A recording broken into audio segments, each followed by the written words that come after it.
Brevet à la maison numéro 4 des 3e 1 2012-2013. Piste de relecture pour les deux dernières phrases 6 et 7. Une autre fourmi. Ici, le déterminant une vous donne le nombre de autres et le nombre de fourmis. Paru. Là encore, si vous aviez des doutes sur le nombre, vous le saurez. C'est le verbe paraître. Là encore, au passé simple de l'indicatif. Il est dans le Becherel. Allez le chercher. Au créneau, c'est le même que celui qui a été décidé précédemment. Donc, à vous de décider du singulier ou du pluriel, j'ai déjà expliqué. Et il y eut. C'est la forme impersonnelle il y a. Et la forme impersonnelle il y a est là transformée au passé simple. Donc, à vous de conjuguer. Un long échange.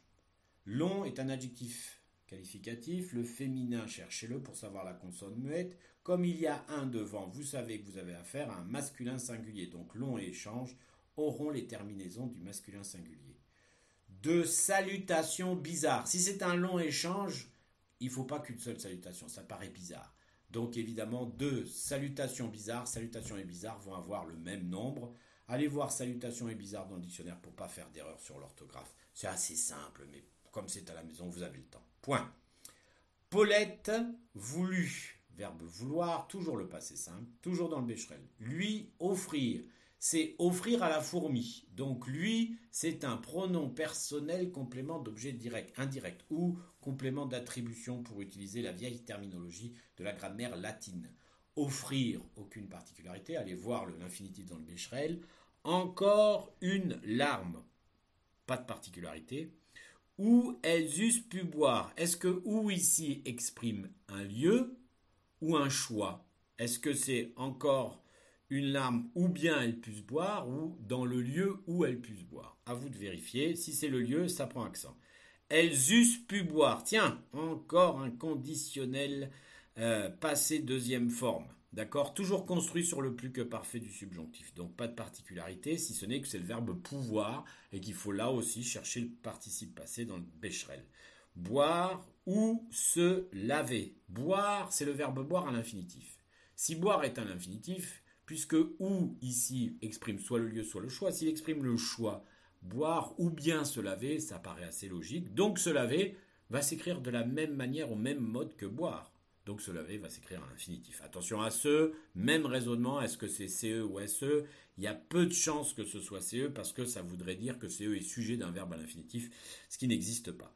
Virgule, ou nager, à partir du moment où vous avez résolu avec boire, laver, nager, lancer vont tous se mettre au même mode, puisque vous résolverez aussi où, est-ce que c'est ou bien, ou est-ce que c'est le lieu où.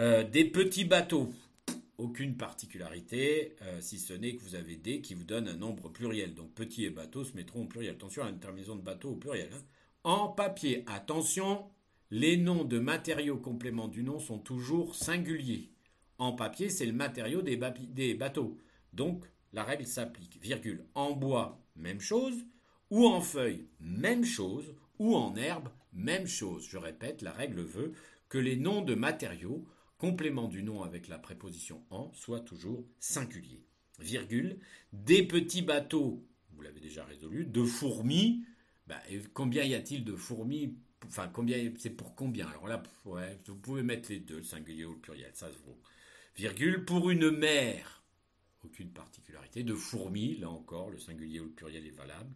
Une vraie mer salée. Attention, quel est le genre de mer? Parce que vrai et salé vont se mettre au même genre. Attention, salé ici, il y a peu de chances que ce soit l'infinitif.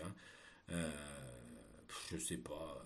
Prenez prendre, est-ce que c'est une vraie mer prendre ou une vraie mer prise? Ça me paraît plus près de prise que de prendre. Donc à partir de là, vrai et salé vont prendre le genre et le nombre de mers.